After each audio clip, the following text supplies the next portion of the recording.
Briana Scurry is a two-time Olympic gold medalist and the first female goalie to be inducted into the U.S. Soccer Hall of Fame. She was also the only Black and only openly gay woman on the 1999 U.S. World Cup team that beat China at the Rose Bowl. But making history was only the beginning of her story. I sat down with the soccer legend to talk about how she bounced back for her greatest save yet. Your memoir. Was it easy a decision to decide to bear it all in a book? It was an important decision to make. So I had 20 years in the making of this book, and so I figured it was time that I was in a great place at that point to start the journey doing that.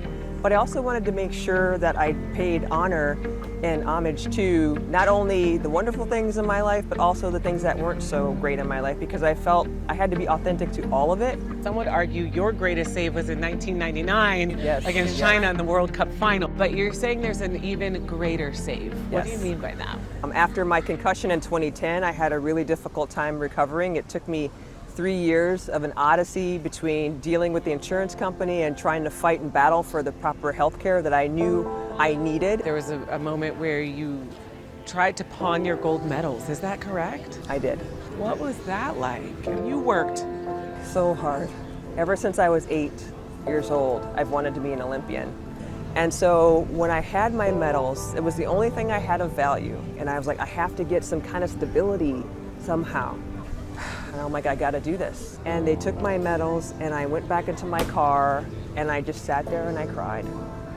And I just cried and cried and cried. And eventually, over time, I started this downward slide because of the symptoms, the emotional toll it all took on me. Right. I was on the ledge of a waterfall, and knowing that I couldn't swim, I contemplated jumping over the ledge. And immediately, in my mind, I thought about my mother. The idea of somebody having to notify my mother, who was dealing with Alzheimer's at the time, but who still remembered me, that her baby was gone. And I backed up off that ledge from that moment on and decided to put those thoughts that I had aside because I didn't want to do that to her. Then after that, I was thrown a lifeline and got some care and got the procedure that I needed. A year of therapy, and my life started to take off from there, and here I am today. You got the medals back. Yes. Yes. And you got your life back.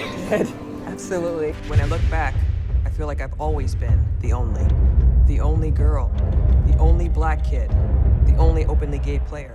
The Only, which is a new documentary coming out. Yes. I can't imagine the women's lives, the people's lives that you're going to touch in that documentary. And so the documentary is the visual manifestation of everything I went through. It's the roller coaster of my career, the rise in my soccer playing on the pitch, and then somewhat of the downfalls and the difficulties I had, but also my teammates are in it talking about me in ways that I didn't even know how they felt. To have my own peers and my sisters, if you will, in soccer feel like I really helped them too, when all along I was just trying to be a good teammate.